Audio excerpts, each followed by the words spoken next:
This series of lessons will teach you about the many aspects of the stall, an aerodynamic phenomenon which can result in loss of height and ultimately loss of control if not correctly recognized and handled. Such a situation would obviously be potentially very hazardous at low level on the approach or after takeoff. It is vital, therefore, that a pilot should be able to identify the signs and symptoms of stalls in any configuration or stage of flight, in order to prevent or recover from a stall with minimum height loss. You will be taught how to do this during your flying training, but these lessons will give you the theoretical knowledge you will need to understand how and why stalls happen.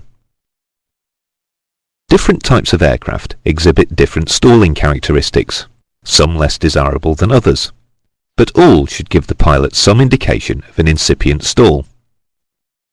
Airworthiness authorities specify the minimum stall qualities that an aircraft must possess. Reference will be made in the course of the lessons to such regulations for training purposes, but you should note that these requirements are occasionally subject to change. The coefficient of lift, or CL, of an aerofoil increases with angle of attack up to a maximum CL max. Any further increase above this critical angle of attack or stalling angle will make it impossible for the airflow to follow the upper contour of the wing smoothly. The flow will separate from the surface, causing CL to decrease and drag to increase rapidly. Since the CL max of an aerofoil corresponds to the minimum steady level flight speed, the 1g stall speed, it is an important point of reference. The stall, then, is caused by airflow separation, which occurs either when the boundary layer has insufficient energy or the adverse pressure gradient becomes too great. If we look at a sequence of an approach to the stall, we can see that at low angles of attack, virtually no flow separation occurs before the trailing edge, the flow being attached over the rear part of the wing in the form of a turbulent boundary layer. As angle of attack, or alpha, is increased, the adverse pressure gradient increases, reducing the kinetic energy, and the boundary layer will begin to separate from the surface at the trailing edge. Further increase of alpha makes the separation point move further forward, and the area of the wing that is generating a pressure differential, and thus lift, becomes progressively smaller.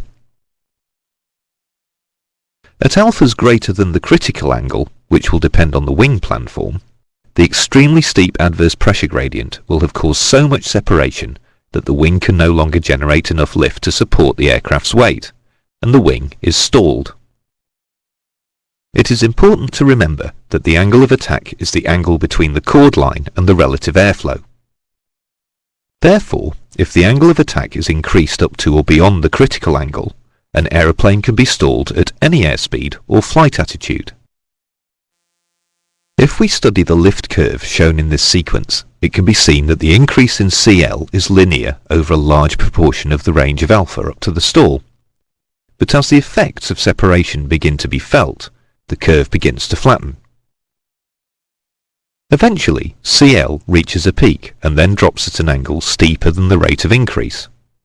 The alpha at which it reaches its peak is called the critical or stalling angle of attack, and the corresponding value of lift coefficient is CL max.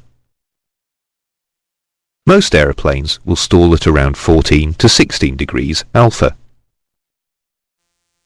Stall characteristics vary with different kinds of aircraft, but there are common factors which may occur with all aeroplanes.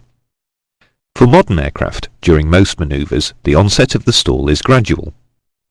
The first indications may be provided by any or all of the following. Flight controls less effective than usual. Speed low and decreasing. Nose attitude higher than normal. Light aerodynamic buffet. Or the operation of a stall warning or stall prevention device. If the stall is allowed to progress beyond the incipient stage, any one of the following is symptomatic of a fully developed stall. Wing drop, nose drop, heavy aerodynamic buffet, or a loss of height. These symptoms form part of the formal stall recognition conditions described shortly. The behaviour of various types of aircraft at the stall is covered in more detail later, and recovery from the stall is described in the next part of the lesson. If a stall occurs, either incipient or fully developed, the principal action that must be taken is to reduce the angle of attack below the critical angle to decrease the adverse pressure gradient. This action may consist simply of releasing back pressure on the control column or moving it smoothly forward until the wings are unstalled. Excessive forward movement of the controls would lead to an unnecessary height loss during recovery. The use of full or maximum permitted power is usual during stall recovery to minimize height loss. As the angle of attack reduces, the airspeed will increase, and at a safe margin above the stall speed, any lost height can be regained by moving the control column back.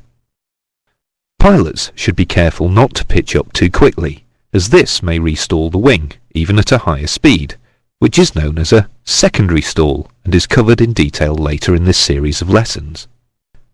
The rudder should be used with great caution at any time when stalled or close to the stall, because of the possibility of causing a spin, on which more later. It is safer to use the rudder only after the wings are unstalled, and then only to prevent further yaw if a wing has dropped because it has stalled slightly before the other. It is generally safer only to use the ailerons to level the wings, also once the wings are unstalled.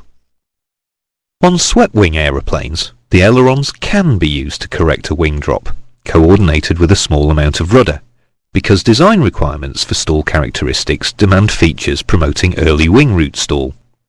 However, the rudder on modern jet transports is very powerful, and excessive use can result in over-controlling, or even, in extreme cases, structural failure.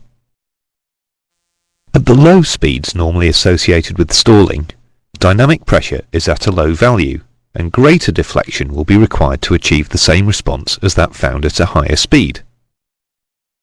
The controls will also feel less responsive, as mentioned earlier in the lesson. If an accidental stall should occur, it is important that the recovery is effected before the process develops too far, with a large wing drop giving a high rate of descent or possibly leading to a spin. Moving a control surface alters the chord line and hence the angle of attack. An aircraft may have one wing which is less efficient than the other and stalls slightly before it, causing a wing drop. Trying to lift a dropping wing with aileron will increase its angle of attack further, taking it deeper into the stall. At the same time, the upgoing aileron on the opposite wing will decrease its angle of attack, possibly unstalling that wing, which produces more lift and exacerbates the roll already made worse by the changes in effective angle of attack. The moral of this is that ailerons should be used with great caution when close to the stall.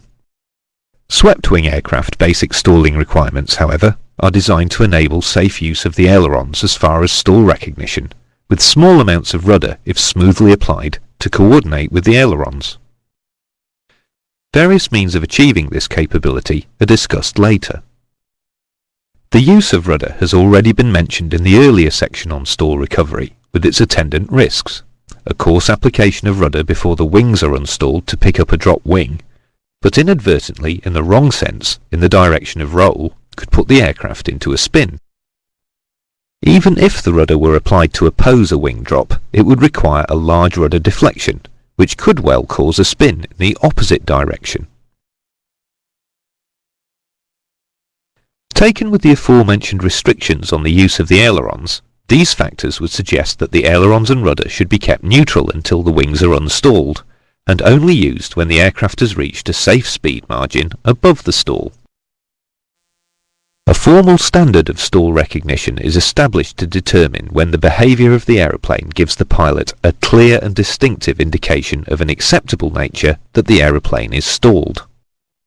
These acceptable indications of a stall, occurring either individually or in combination, are 1. A nose-down pitch that cannot be readily arrested. 2. Buffeting of a magnitude and severity that is a strong and effective deterrent to further speed reduction. And 3. The control column reaches the aft stop, that is, full up elevator, and no further increase in pitch attitude occurs when the control is held fully aft for a short time before recovery is initiated. The following section of the series of lessons deals with stall speeds and warning and prevention devices.